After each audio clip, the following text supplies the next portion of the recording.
সবাই বলে বিল্লাল ভাই আমার আইডল, কিন্তু আমি বলবো না।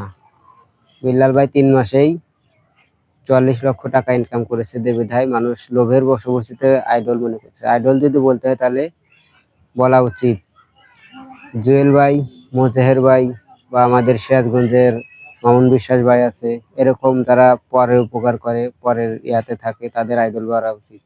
কারণ সেক্ষেত্রে আমরা বুঝতে পারবো যে আমি টাকার লোভে না, মানুষের উপকার করতেছে বিধায় তাকে আমি আইডল মনে করতেছি। আমরা বিল্লাল ভাইকে আইডল মনে করি বা আলামিন ভাইকে, তারা ভালো কন্টেন্ট ক্রিয়েটর, বাট তাদের থেকে ভিন্নতা আছে মামুন বিশ্বাস ভাই, জুয়েল ভাই, মোজহের ভাই। আমার তো ইচ্ছে করে যে মামুন ভাই, জুয়েল ভাইয়ের মতন বা মোজেহের ভাইয়ের মতো কিছু করতে। তো একটা আশা নিয়ে ইউটিউব বা ফেসবুকে কাজ করতে শুরু করেছি। যেহেতু আমি গরিব ফ্যামিলি বা লোয়ার ক্লাস ফ্যামিলি থেকে বিলং করি, আমার স্বাদ আছে সাধ্য নাই।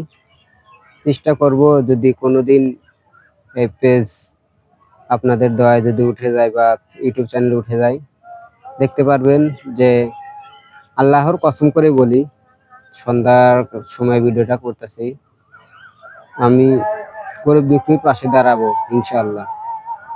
তাই সবাই আমার পেজটাকে ফলো করবেন বা ইউটিউব চ্যানেল থেকে যারা দেখছেন সাবস্ক্রাইব করে দিবেন। আশা করি যদি কখনো কখনো উঠে যায়, তখন বুঝতে পারবেন যে আসলে কথা বলেছে, কথা সত্য, কতটা সত্য, কতটা মিথ্যা। তবে একটা কথা বলি,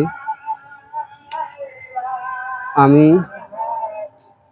পেজ মনিটাইজেশন পাবে বা চ্যানেল মনিটাইজেশন পাবে কিনা জানি না, তবে আমি যেগুলো ভিডিও ছাড়বো মানুষের উপকারে আসবে। কারণ আমি এই জাগতিক বিষয়, বিশ্ব জাগতিক বিষয় নিয়ে কথা বলবো বা মানবদেহ নিয়ে, মানবদেহের অনেক অঙ্গ প্রত্যঙ্গ নিয়ে কথা বলবো।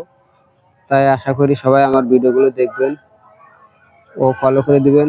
ফলো করলে হয় কি, আপনার কাছে ভিডিওটা আগে যাবে বা চ্যানেলটা সাবস্ক্রাইব করলে ভিডিওটা আগে যাবে, আপনারা ভালো কিছু শিখতে পারবেন। এই প্রত্যাশা রেখে আজকের মতো বিদায় লিখছি। আসসালামু আলাইকুম। Thank you for watching my video.